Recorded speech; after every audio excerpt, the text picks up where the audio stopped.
Linux Out Loud is firing up our mics, connecting those headphones as we search the community for themes to expound upon. We keep the banter friendly and the conversation somewhat on topic, and have fun doing it. This week we're spouting off about what it's like to be content creators on the Tux Digital Network. Let's get into episode 14.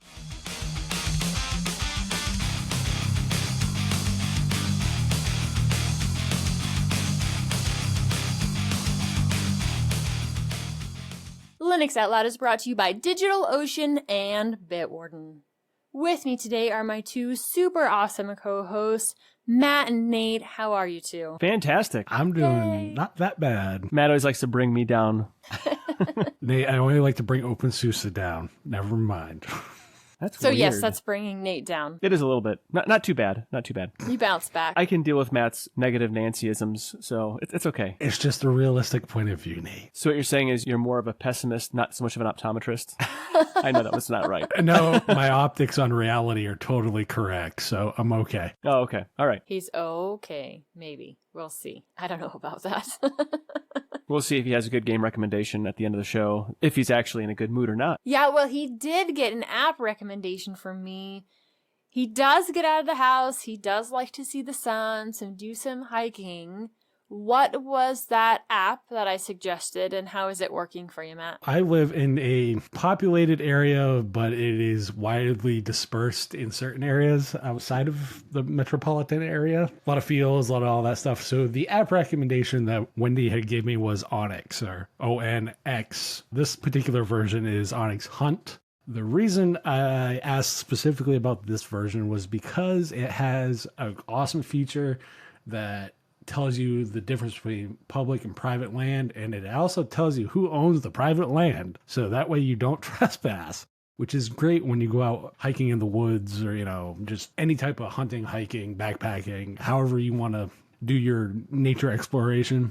I've been finding it fantastic. I love the fact that there's a 7-day free trial for you to actually get the full experience without actually having to purchase the app first. Then again, at $30 a year for what you get, and if you're big on the outdoor exploration of things, this is a fantastic application. I can't say enough good things about it. I already bought it, so that should tell you something. I'm a cheapskate. We all know that. Yeah, we know. Says the guy running 1980s technology still. Well, that's a different kind of cheapskate. But the fact that you can get it on iOS and Android, and it is very thorough in what it provides. And again, I think for the service they offer, it's well worth it. They do have multiple versions, so the one I was specifically looking for was the one that Wendy recommended, was the Hunt version. They have a backpacking version. It has things like avalanche warnings and a bunch of other stuff if you're more mountainous areas. Don't live a lot in the mountains, more the woodsy areas, so that really wasn't what I needed. But for some people, that might be a better recommendation, and then they have like an off-roading one. It's a fantastic app regardless of which version of it you decide to actually get. So I've been loving it. If you're planning a trip or a hunt, you can also view it from a desktop from your browser, which is really, really nice. We use the Hunt version too, one, because that's one of the things that we do. One of the things we do as a family. And we live in a part of the United States that has lots and lots of public land between the Forest Service, the Bureau of Land Management, and then stuff that's more local. There's public lands all around us, and it's nice to know which of this land is public, which of it is private, because not all of it is developed. Some of it just looks like plain old sagebrush, and that might still be somebody's private land, and it's really nice to know the difference between the two. And if for some reason you needed to go on somebody's private land, you have their name, you can be able to contact them, ask permission and whatnot. It's a fantastic application. Like you said, at $30 per year with everything that you get in the different versions of the app, it's really awesome. We've been using it for several years now. While it's not an open source application, it's definitely one of the tops when it comes to maps and understanding what else is going on around you. I find it rather exciting that you're just getting out of your cave and doing things outdoorsy like. That's really cool, you being the gaming enthusiast that you are. What do you think the Steam Deck's for? When you're on the go, you can play your games. You can join together your outdoorsy backpacking life with your indoorsy gaming life. Bingo. Nailed it. I think that's a great use of the Steam Deck, actually. You can combine the fun of everything. So while I'm out exploring the woods and everything, Nate, it looks like you're exploring solutions for your home and the Cubicle Lab some more again. What are you looking at this time? Well, now I'm looking at monitoring my power usage using Home Assistant. There are many solutions out there to monitor power usage, but the trick is finding something that is open source that will plug in, tie in with Home Assistant and not require any kind of cloud interaction. So I did a lot of searching, went through a lot of forum stuff on Home Assistant, and did some web browsing, going on to different sites, reading about different solutions. What seems to be the best solution so far is something called Circuit Setup. The website is circuitsetup.us, and it looks like it's an open source style power management device that you can buy. It's very kit-like, and it uses an ESP32 based device that controls it, and it has ports on it for however many circuits you want to monitor. It has little clamps that go over the power side, and that's how it's able to record or sense how much power you're using. I don't know if you've ever seen one of those like fluke meters that have one of those clamps on the top of it. It kind of looks like that, except not as big of a clamp. And they have different sizes depending on the size of the cable you're trying to clamp around. Since I did set up some solar panels on Cubicle Labs, I have noticed that there is a power reduction that I've used since doing that. I don't have a lot installed right now, but there is appreciably less power that the power company says I'm using. So I'd like to know with more granularity how much less am I using, how much am I producing, and actually do some math and see that things are correct or close anyway. After looking around, I see this circuitsetup.us. It has Home Assistant tie-ins. It's very extensible, so I can add seemingly as many additional circuits as I want. There's a 6-channel expander you can put underneath it. I don't know that I'm going to need to monitor 12 different circuits at this point. I mean, maybe in the future. I don't know. We'll see. But it looks great. I'm kind of excited. I will be putting this in the cart at some point in time, getting the first one here pretty soon so I can see how this goes, how it integrates with Home Assistant, and find out how much energy I am producing. This really is the best next step, the next evolution of some of the changes that you were doing on the Cubicle Labs and around your home. Is this a pretty expensive solution? No, the cost is pretty reasonable. The Node MCU that they sell is $12. The actual board that is expandable is like $75. And each circuit you want to clamp onto is, depending upon the size of the circuit, is between, looks like $9 and $12. So it's not really that expensive. It has more to do with I need to keep myself focused and not jump off into a bunch of other little rabbit holes and stray from what the core mission is, which is to offset my power expense entirely if possible. So when I get my first 12 panels all installed and operating, then I will purchase this because right now I'm kind of in the middle of that and some other things going on too. And so I don't want to add another thing that they'll send me down a road where I might delay getting the more important project done. Finish one project before you start another one. Exactly. I'm really bad about that, and so I'm trying to have a little bit better discipline. This is a tall ask I'm having of me, but I need more discipline in how I start and complete projects. So speaking of staying focused, it looks like you finished a game when you should have been working, Wendy. Is this true? Yeah, it is extra busy time of year for us as one co-op has come down to an end and the other one is getting close, but there's a whole lot of end of the year stuff happening for that co-op. And we are recording this episode on Monday, May 9th, so the day after Mother's Day. And I had so much other work that needed to get done, but I didn't. I sat down and finished playing a game that I've talked about before called Creepy Tale 2. I played the first one through, really enjoy it. Just finally finished the second one yesterday, and they are coming out with a third one sometime this year, and I guarantee I will be getting that one when it comes out. It kind of reminds me of some of those fairy tales, Hansel and Gretel, some of those other stories that are not so nice, but they're made for kids. Anyway, that's how Creepy Tale kind of goes. I was so excited to finally get it done. And one of the differences about Creepy Tale 2 over Creepy Tale 1 is in both of them, there's a storyline. You're following a story of the main character throughout as you are not only solving the puzzles, but trying to find out what's going on in the end. And at the end of the second one, it was kind of a, oh my gosh, surprise. I'm not going to tell you what it is. If you want to know, you're going to have to go play the game yourself. But it kind of leaves me wondering where they're going to go for the third version of this game, because of how they ended it and the way that same storyline or parts of that storyline were played into the first two versions of the game. Are they going to bring it back somehow, or is it going to be completely different? I really like the art style, just a lot of fun. So I have left myself extra work to get done today because I didn't do it yesterday, but forget about it. I got to finish. All right, so I'm going to have to say, yesterday was Mother's Day, and on Mother's Day, you didn't work, but you actually enjoyed yourself. So what's the problem here? Now I have more work to do today. That's the only downside. You're always going to have work. That's never going to go away. If you kick it down the road a little bit to have some fun, of a game that has fantastic art style. I mean, I really like it. It's okay for kids to play, sort of, maybe? I would say for older kids, it might be all right. Okay. In the first game, if you remember, I mentioned that there were multiple times where the troll ate my face off.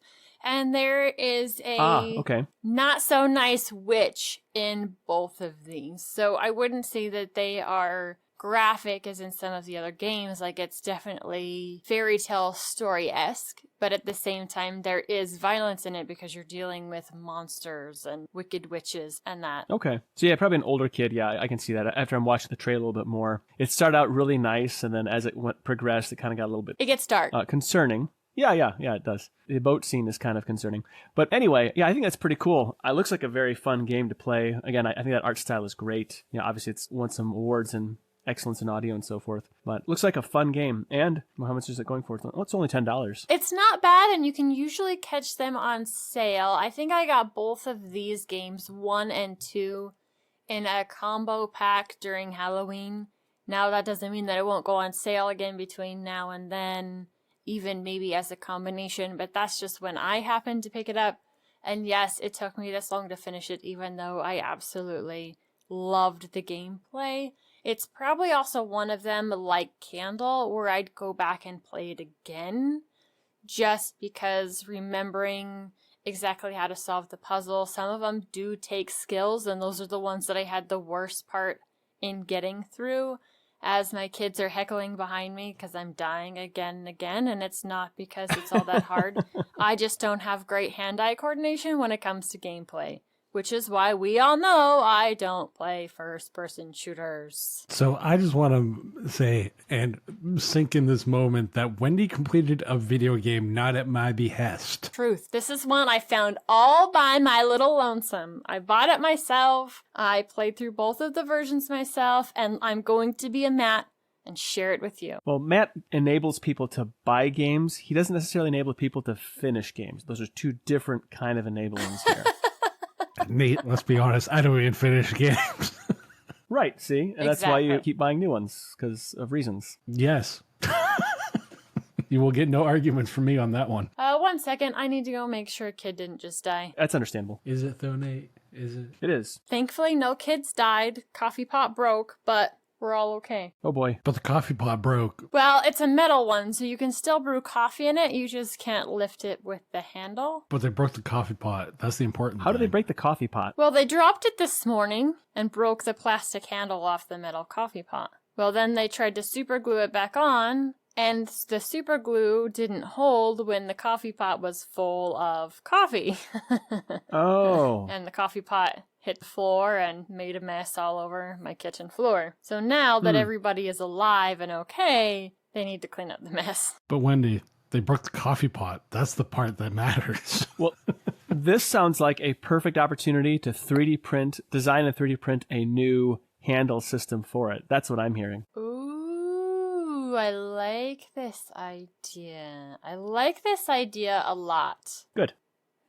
I guess I need to learn how to use either FreeCAD or Blender, however is the best way to design that so I can do that. And what's the best way to take measurements of something? I mean, I've got some calipers, but... I would do calipers.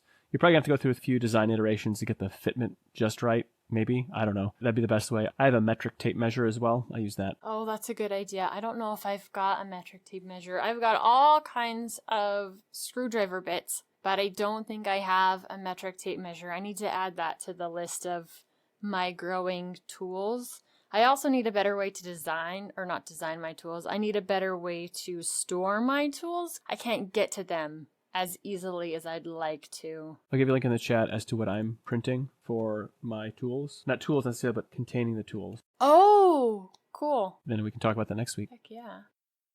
This episode of Linux Out Loud is brought to you by DigitalOcean. Cloud computing can be, let's say, complex, but standing up reliable, affordable cloud infrastructure really doesn't have to be. At DigitalOcean, you can enjoy a comprehensive portfolio of compute, storage, database, and networking products that put your cloud infrastructure in capable hands so you and your team can get back to doing what matters most, building world-changing apps that grow your business.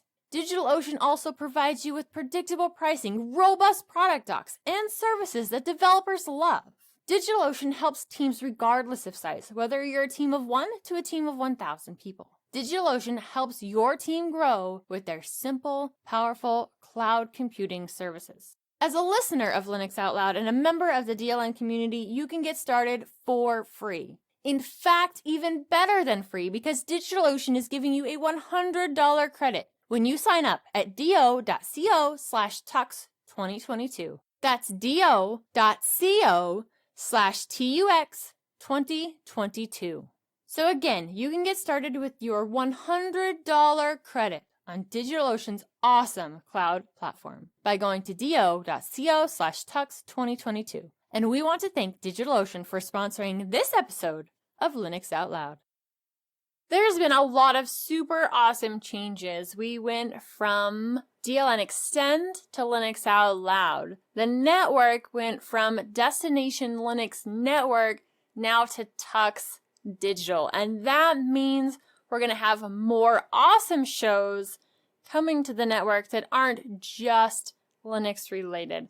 I know one of the big things that Michael and Ryan want to happen is some of those geek culture shows to come in. Yeah, we have a ton of that talk behind the scenes, so we might as well have a show that's centered around that too. Matt, Nate, and I wanted to take a little bit of time and talk about some of the things we use as creators, what we enjoy being creators, and maybe some of the behind the scenes stuff that happens that you guys don't get to see. Matt, what is one of the tools you use as a creator, or maybe give us some of that behind the scenes dirt?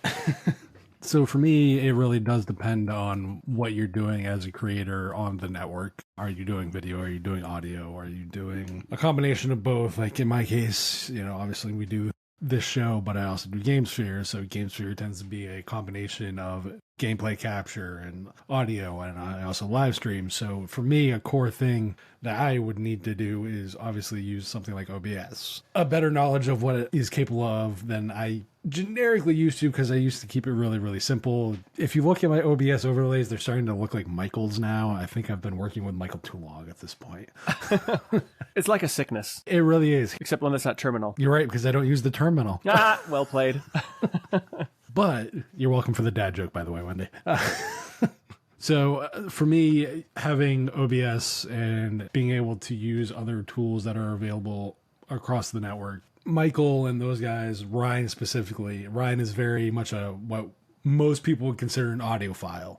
Being able to lean into like, hey, how's this sound? How, just like from an audio quality perspective is great to have. Michael, you can get a designer's perspective and that kind of stuff when you want to do different things and try out different things. That networking effect is a great thing, that being a content creator amongst a team of content creators is really, really helpful, because you can get feedback with people that you trust. You can get other aspects and tools that you might not think of, different perspectives and that kind of stuff on the content you're making or the quality of the content that you're making. And for me, that is probably the biggest thing that I like about being part of a team of content creators, is that networking effect and that team mentality of being able to lean into each other and try to figure out what we can do as a whole to make individual aspect of the network better. But in making that one aspect better, it improves the entire network. I have to agree. Being part of the network and having that experience in areas that I have none, like with Michael being a designer and having a designer's view of whatever it is you're doing,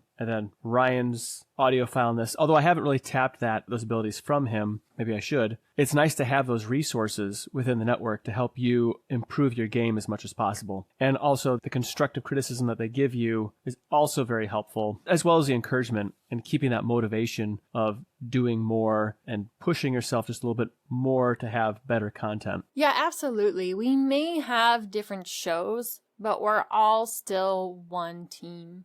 And that feedback, the communication, that being able to say, hey, I've never done this book before, what's the best way to go about it, is so nice.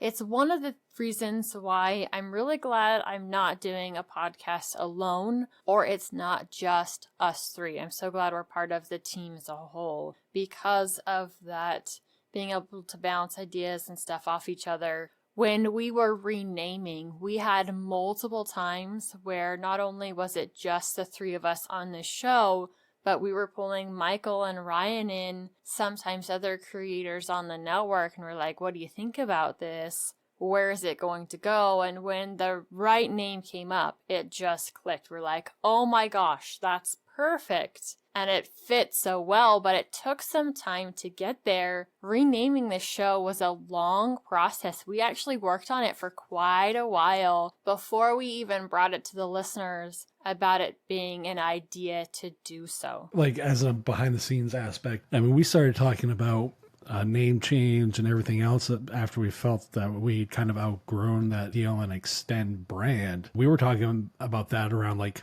what, episode 80, 85 maybe at the latest? At the latest, yeah. This took a good 3 or 4 months of us leaning into other creators and people all across the network and getting their feedback. This is just for the name change. We're not even talking about like the logo redesign and how we decided to go about that or any of all those different kind of ideas come across from different people. Like, I know I didn't make the recommendation for the community to vote on the new logo for us. That was, I believe, Michael and you, Wendy, or you, Nate. I can't remember exactly. Yeah, that was a conversation that maybe Nate was in on it. I know Michael was. I can't remember. It's been so long ago now that... So my input was asked, but it wasn't really my idea. It was actually Michael's. I'm pretty sure it was Michael's idea that, hey, maybe to get in community involvement, make it a community thing. And I think that's another aspect that, as the core of the network, kind of different from a lot of the other, I don't want to even say just like Linux specific networks or groups or people or other creators. Just as creators, I think that constant focus on community is something that really differentiates us from a lot of the other ones, because we're willing to take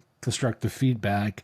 We're willing to tackle questions that most other networks wouldn't, so we're not afraid to address criticism, or we're not afraid to address kind of touchy issues that some people might not touch. We might go about it in a different way, and we might have different takes on it. That open and willingness to have those discussions and kind of present it to the community, let the community have their say, being willing to discuss the community's perspective and kind of have that conversation with the community is really something that doesn't happen very often in a lot of like other content creator networks. And I think that's something that's really unique to Tux Digital, Destination Linux Network, whatever you want to call it. It brings a unique flavor to the overall content that we do. What's also nice about it is the fact that it's a very friendly network of people. So not just the creators, but also those that are part of the network, listeners and contributors and everything else. It's not just necessarily that everyone's just nice and they're not going to have any criticisms, because obviously, Matt, you can't go a day without criticizing me on something.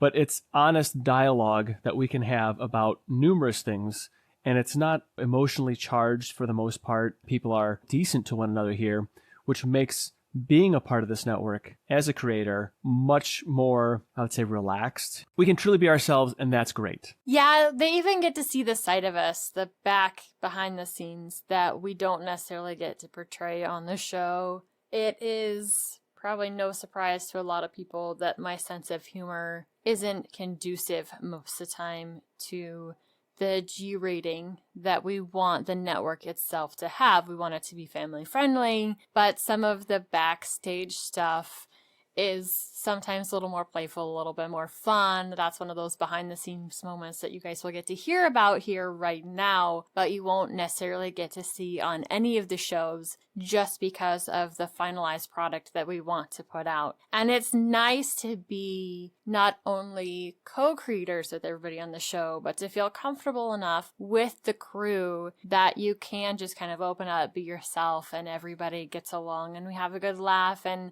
continue on. I know the meetings that we have can be quite entertaining It's not like any corporate meeting you've ever had or even think about having. It's a ton of fun. I always feel like we're a bunch of friends getting together, and I love being a part of that itself. Yeah, it's very unusual that you get locked in, or not locked in, not a good term here. It's not very often that you get rolled into a group of people that you may not agree on everything, you may not have the same views and everything, but you can have a great conversation about the things, and you can challenge one another, kind of like the idea of iron sharpens iron. I feel like that's a real core piece of what makes Tux Digital such a fun network to be a part of. I think the thing that makes that, as you said, Nate, iron sharpens iron, I think the fact that there's a base level of respect, even if we do have differences of opinion, and sometimes, yeah, they can get, as they do with geeks and nerds and everything else, especially around technology and all the other stuff, it can get very emotional for some people. People put a lot of emotion into, their tech and kind of that stuff. Not all the time, but for the most part,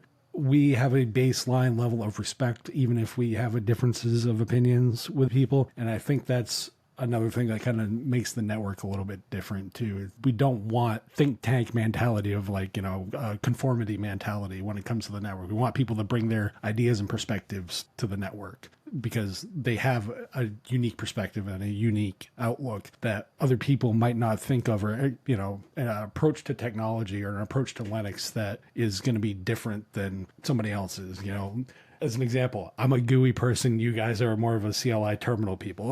That's a different perspective. And you're allowed to be wrong, and that's okay.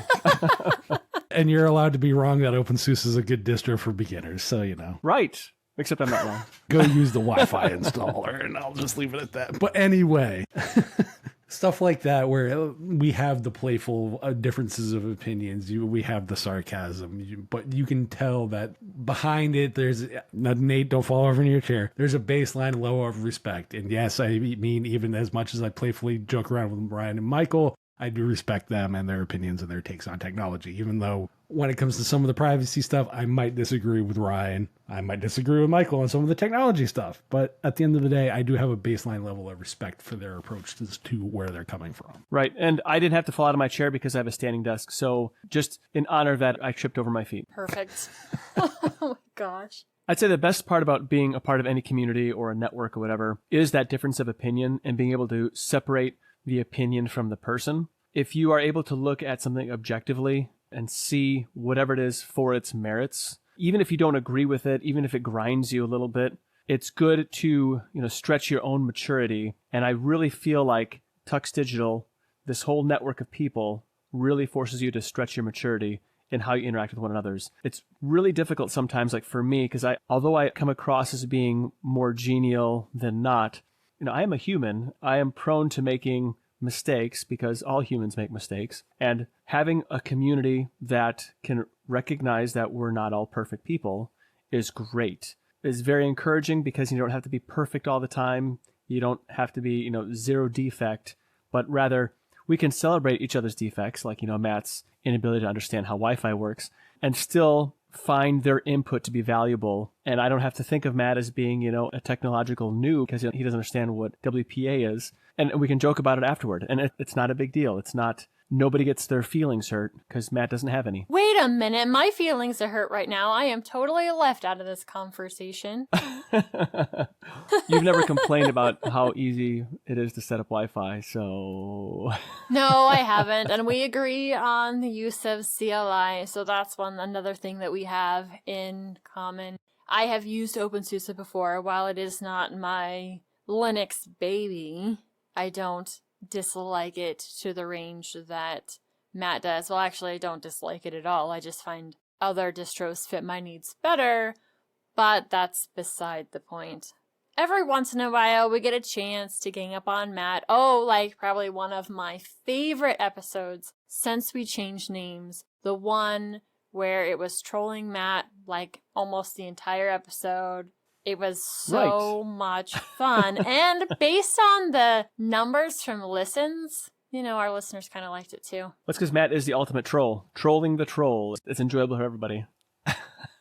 So one thing I want to say is I don't dislike OpenSUSE. I just dislike the installer specifically. Yeah, I know. That one aspect of the installer. Overall, I think OBS and a lot of the stuff that they bring to the Linux ecosystem is fantastic. Yes, I said that. If I acknowledged it as that, then that made everything, like at least a good 15 minutes of everything I said, totally invalid, and I don't want to invalidate what I said. So I'm just going to, just assume. Nate is willing to overlook the truth to be able to give you crap because, that's what happens here. Yeah, I know. Right. I think one of the other strengths of being in this type of network is we're willing to try different things. Like I know a couple episodes ago on DL, we had mentioned about trying to bring in some more content creators that are looking at more like geek culture in general, geek and nerd culture specifically. And I think that willingness to kind of explore different areas beyond, while we all have a core interest, we all have different interests outside of Linux and technology in general. Wendy and Nate are fitness people.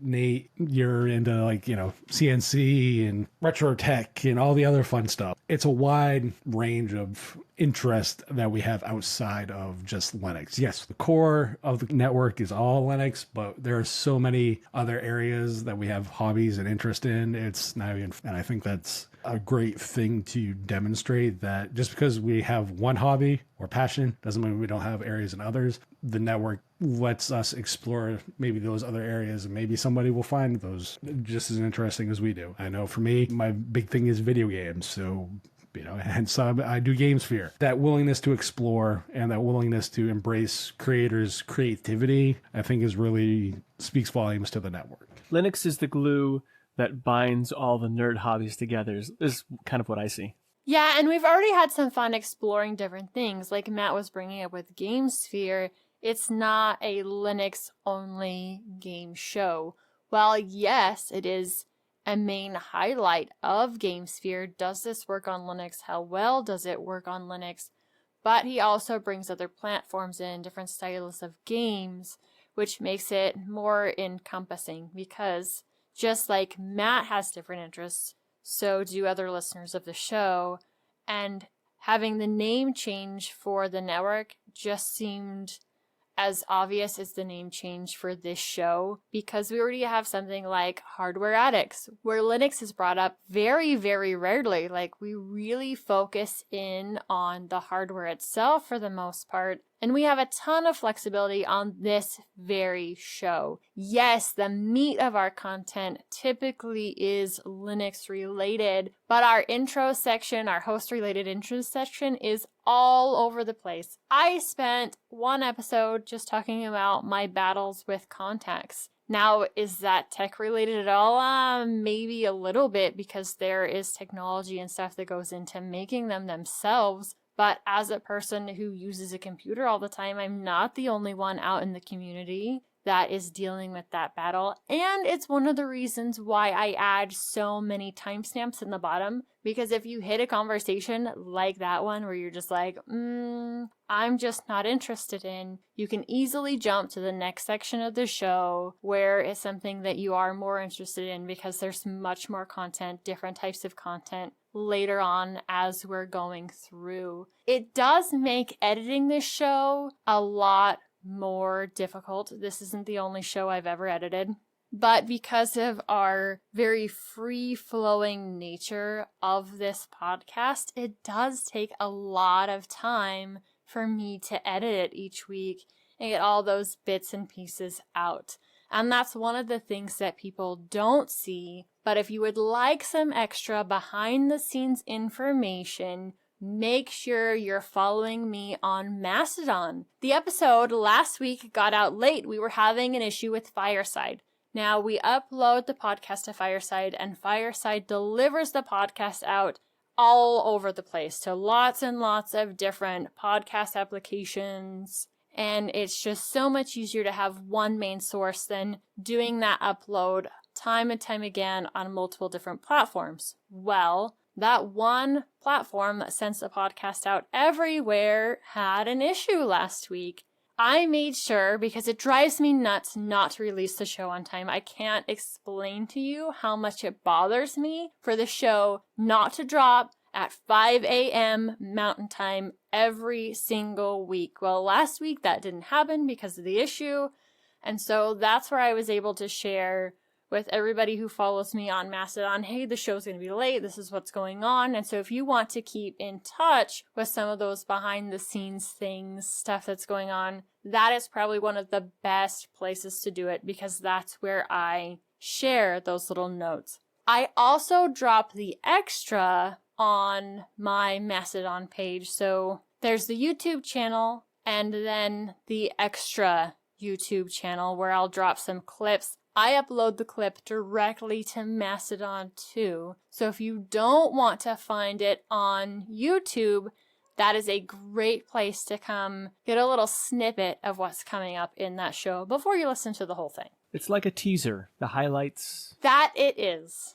Sometimes they are comical, sometimes they're a little more serious. You just never know. I never know what it's going to be until I'm done editing the show and I'm like, what's the best clip? Sometimes as I'm going through editing, I'm like, oh, that's it. I know exactly what I'm pulling. And other times I have to think about it a little bit more to know what's going to make the best side piece. But that's an additional thing that I now do each week that I didn't do before we had our own channel.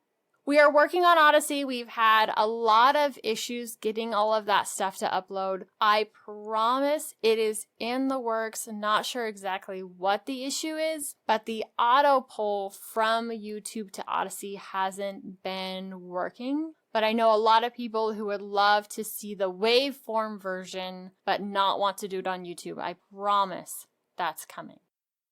This episode of Linux Out Loud is sponsored by Bitwarden. Bitwarden is the password manager that we use and trust. Bitwarden lets you set up things like a PIN to easily access your password manager, as well as additional authentication, such as master passwords, and adding phrases to fingerprint security, all to keep your passwords safe. Bitwarden is the easiest and safest way for individuals, teams, and businesses to store, share, and sync their sensitive data. Go to bitwarden.com/tux to get started for free.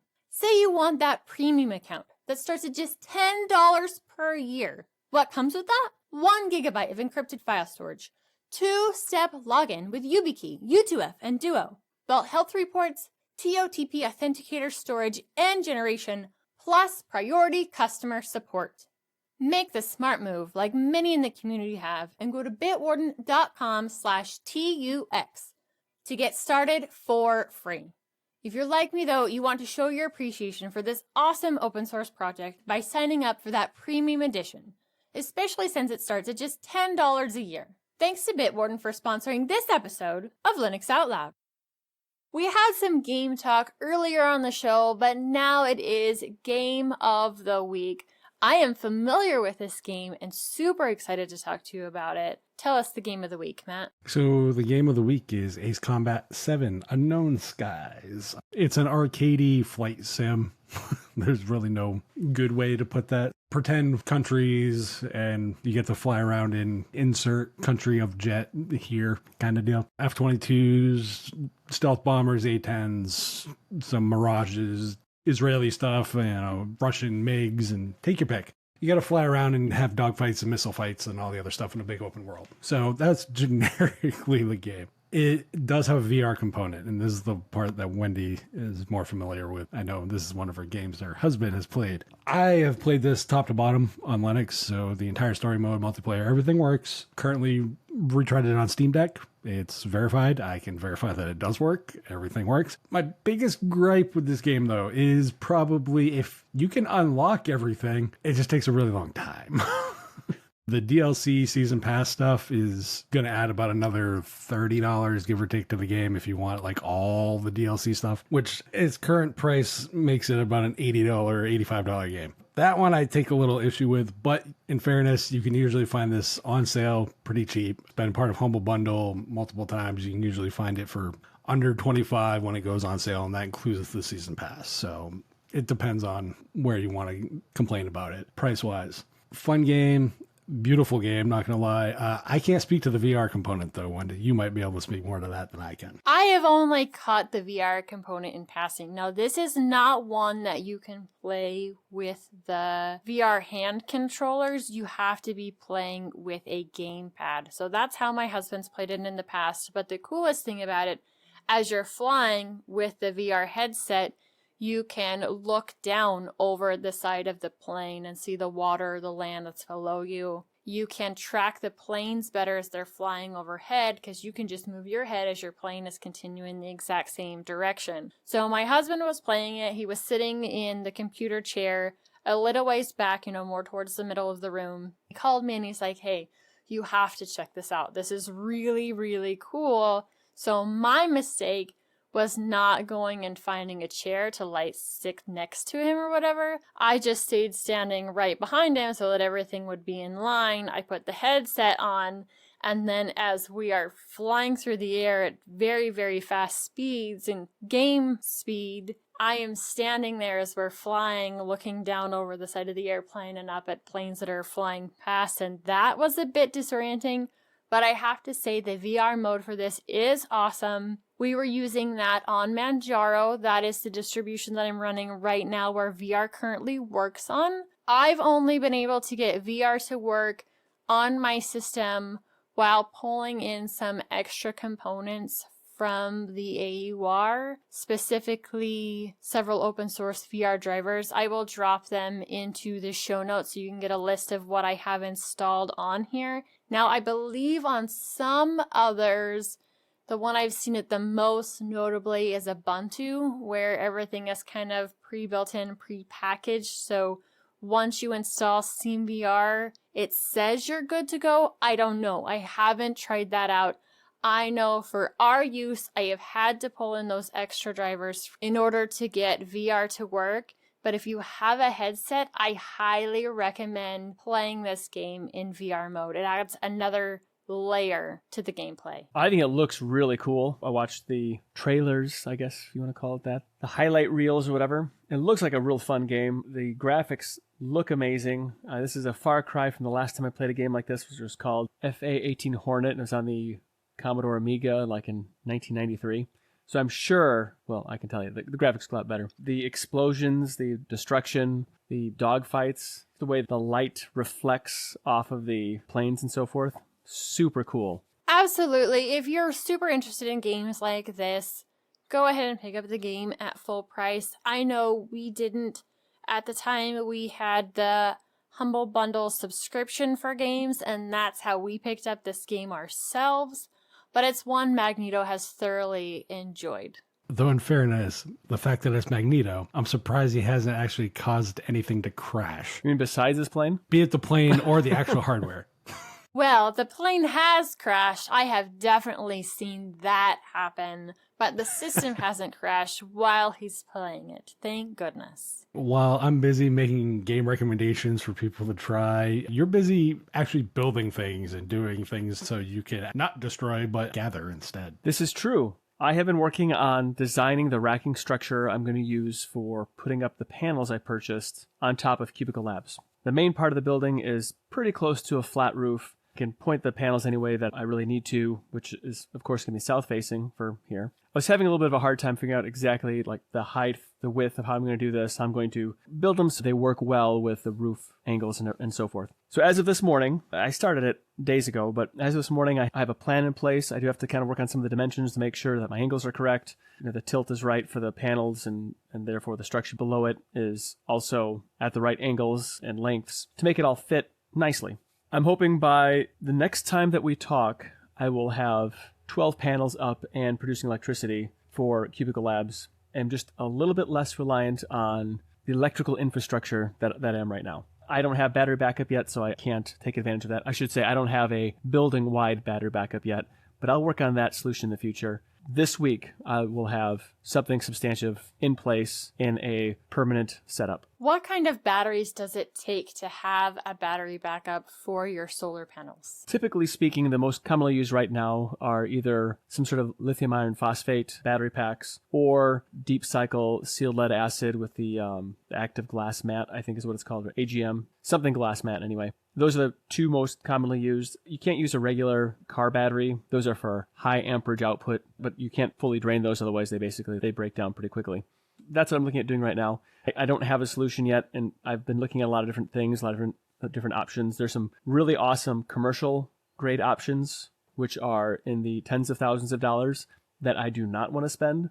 So I want to see if I can fabric-cobble something together that will do the job, not burn the place down, and also give me the backup that I need. Is this another one of those things that you're doing videos on and you'll be sharing with everybody on how it all goes together in the end? I'm not sure that I would be the best provider of the information in video form on this. There's a lot of studying time, but probably like the final bits of it, putting that together, I could probably do some video on that, but I'll probably, if anything, Cool. It'll be more likely to be an article on cubiclenate.com than a video, because it's a lot of the details and such that it's easier to write down. I don't know that I have the right video equipment to actually show all this.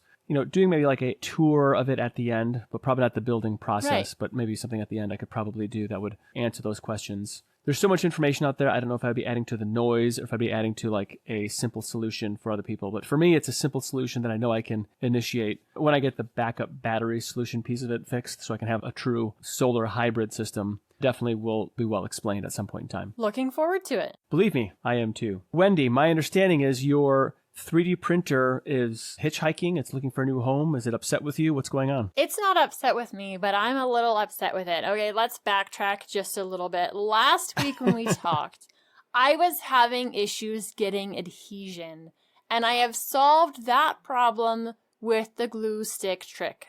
I've been meaning to pick up some hairspray and give that a try as well, but for the most part, I have found it's best if the glue stick goes onto my cold glass plate.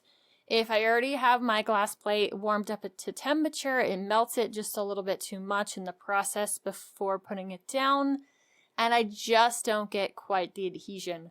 I wish that I would have the awesome adhesion that you're having without using that on the glass plate, but I'm not. I don't know if it's just the sheer amount of dust or whatnot that I've got in my home, because we do live in two very, very different environments, but for some reason I'm not getting good adhesion on the glass plate, even trying to keep it super, super clean. So that was big lesson number 1. I do have auto leveling turned on, so every time now that it goes to make a print, it does another check of the plate before it starts the print. I also started using the process slicer that you suggested last time, and I have to say I'm still getting to know it, but I love more of the default settings that it puts on there. And you're right, it has saved so much hassle or me babysitting it during the warm-up process, because I didn't want that extra filament that was slowly starting to drip down because it was bringing the nozzle up to temperature so much faster. I wanted to have that gone before it did the actual start printing. And of course, because I have auto leveling turned on, there was a longer time between having the nozzle at full temperature and doing those checks. So with the process slicer, it'll start to bring up the temperature. I can't remember exactly what it hits it to, but it's like 50 degrees Celsius under what it's going to be. So I think it's right around 150 degrees Celsius. Yep. It'll bring it up to that temperature. It'll go ahead and do the bed checks, do the auto leveling. Then once that's done, it'll go ahead and bring it all the way up to 205 degrees Celsius and then back it off to 200 after it gets going. I absolutely love that setting. One of the other settings that I've liked that Prusa does over the, what was it, Cura? Yep, Cura. The Ultimaker Cura is the other one. One of the other functions that I've absolutely loved about the Prusa Slicer is it's a range button, and there's been several things that I've needed to print. So one was they're meant for toothpaste tubes, but right now we're using them for medicine for poor kittens. We've got 13 kittens at the moment. They're all getting doctored right now. Unfortunately, we've got ringworm, a fungal skin infection, pretty common, pretty contagious going through our poor kittens right now. So they're all getting doctored 3 times a day with some topical ointment for that. And I'm like, okay, I've got to go ahead and print some tube rollers for this because I want to get as much out of it as possible. We're using it constantly, and it's easier, especially while you're wrangling a poor kitten that really would rather be off playing than getting goo smeared all over its paws, to have the medicine ready to go at the end of the tube. So I printed off 2 different tube rollers at the same time. I was able to import them, select them all, hit the arrange button, and it laid them out in the best way for them to print using my printer settings, which is so awesome that it'll do that for me. Plus the adjustments that it already has in speed, where it'll lay certain layers down at certain speeds instead of going 100% all of the time, which was another issue that we were having with adhering to the plate itself. We have printed off some really, really big things. I will share some links in the show notes for stuff that we've printed off. We've been having a ton of fun with this. One of those was a really cool lizard for my younger son. We printed off a dragon hairpin for my daughter, so it's this really cool dragon skull, and then the hair is held in place with the sword that goes through the dragon's eyes. Awesome, awesome print. Here's the downside. These are things that take a long time to print. I did try the pause feature and it did not work out for us the first time I used it. I'm not exactly sure what all went wrong, but it didn't seem to start at the right level when it restarted. And so it took a little bit for us to notice, and then my daughter pointed out, hey mom, the nozzle isn't even touching what we're trying to print right now. But I also didn't see filament coming out of the nozzle. I don't know, like I said, I don't know what went wrong. That's something I need to play with because having that be able to pause is really important, and it's one of the reasons why I got the machine that I did. Anyway, back to the bigger problem is with these really, really long prints, it's going at night, and right now this 3D printer's in my room. Yes. So I'm hearing that noise constantly while I sleep. The first 2 prints we did, Magneto wasn't home, he was out of town for work, and I was just the one who suffered. We had another print, a squid going for my son that I started yesterday morning. And it didn't get finished until, I want to say like 2 or 3:30 a.m. Yeah, so that was like half of the night, most of the night where that was running. And I didn't really want to pause it because of the issues we'd had before. There's no way that I want to be 13, 14 hours into a print and we're like, oh, let's just pause it and hope it works because I totally want to do that 13 or 14 hours again. No, not really. Not at all. And so it has to find a different place to live so we can do those longer prints because I have some stuff in my wish list to print that take over 24 hours to do. I understand that, and I don't have the printer where I sleep, thankfully, because it'd probably be broken. So one, I want to give you a lot of credit for not breaking a 3D printer. So well done there. Secondly, I don't know your house layout or whatever, but a garage or something like that wouldn't be a bad place. But again, I don't know like how hot it gets in your garage and whatnot, which may not be an issue really for the 3D printer since it likes the warm. It doesn't like the cold as much. Winter would be a problem because it's not a heated garage. It needs a little bit more insulation. And I do worry about it getting too hot, but it's more the dust because, like I said, that's definitely an issue here. And in the garage, that would be worse. Yeah, that's a good point. So hopefully your 3D printer can find a adequate spot that'll work for everybody. But giving it its own table, like something similar to what I put together that I shared with you in the past, using those Keylak tables, the enclosure probably wouldn't work in its entirety for you. By building some sort of a specific piece of furniture, but that's not the right word, enclosure or platform for the 3D printer where you can move it if need be is probably the best way to go as far as like long-term joy of use, I would say.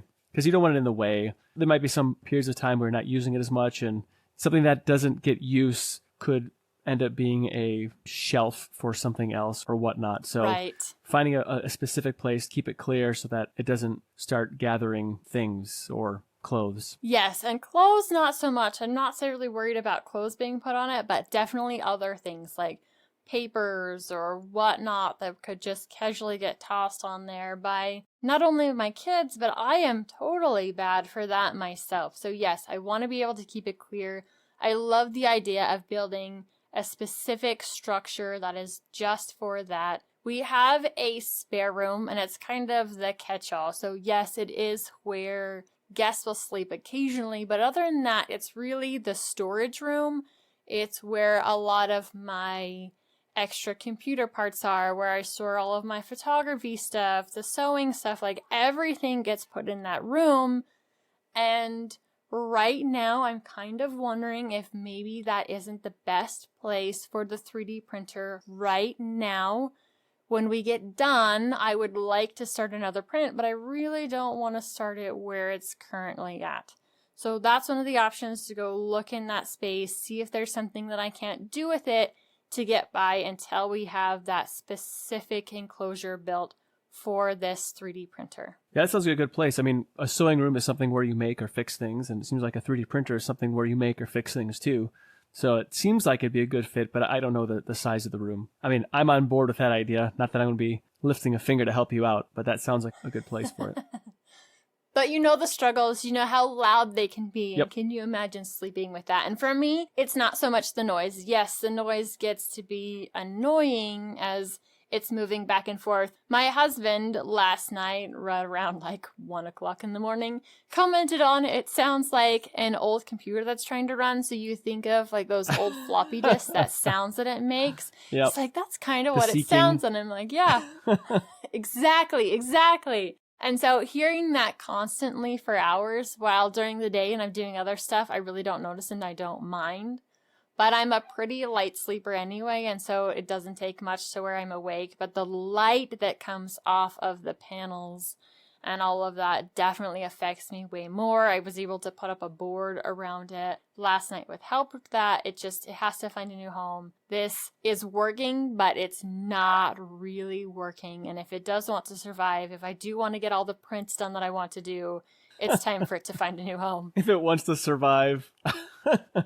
Yes.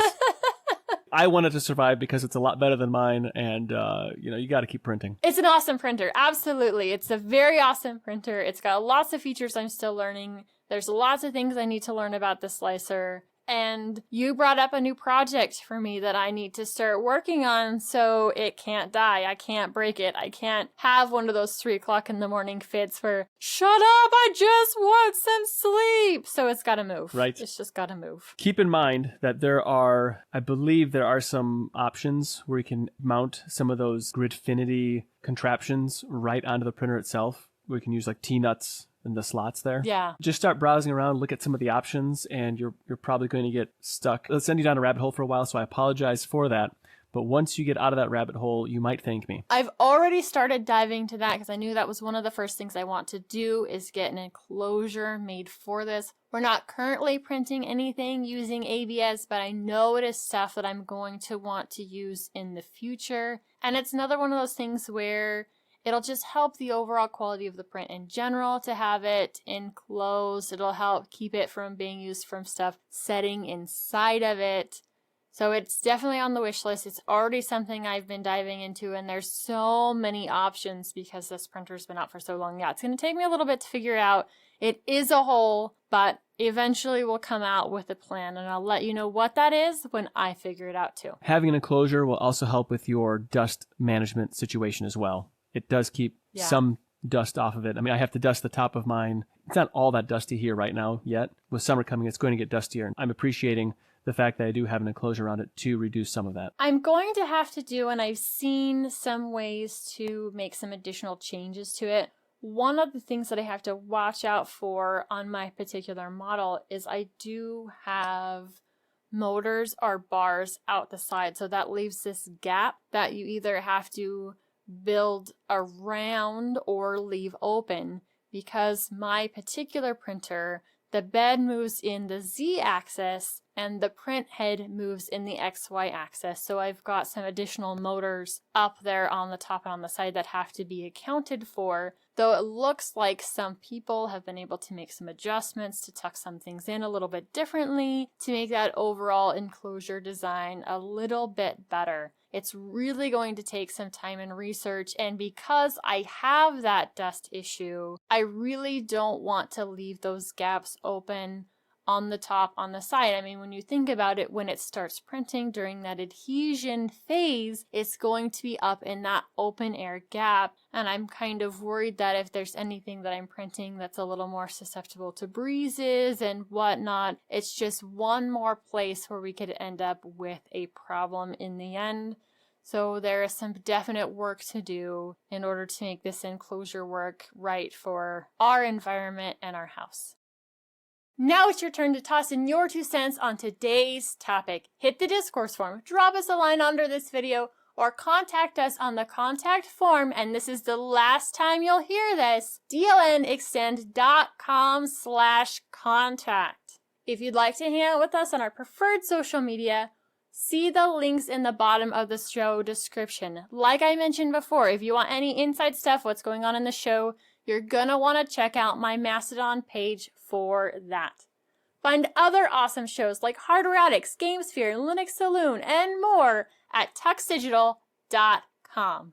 Show off your love for your favorite podcasts and shows by visiting the merch store. Grab yourself some awesome swag like the I Paused My Game to Be Here t-shirt from GameSphere. There's also tons of stuff coming. Michael promises me that I'm going to have my own shirt on the way now that we're almost done with the crossover to Tux Digital. You might be seeing it soon. Stop by the merch store.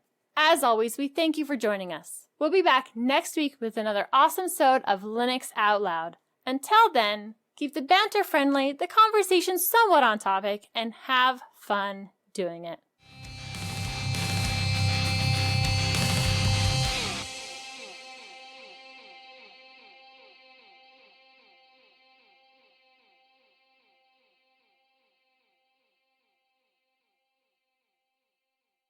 That's a wrap.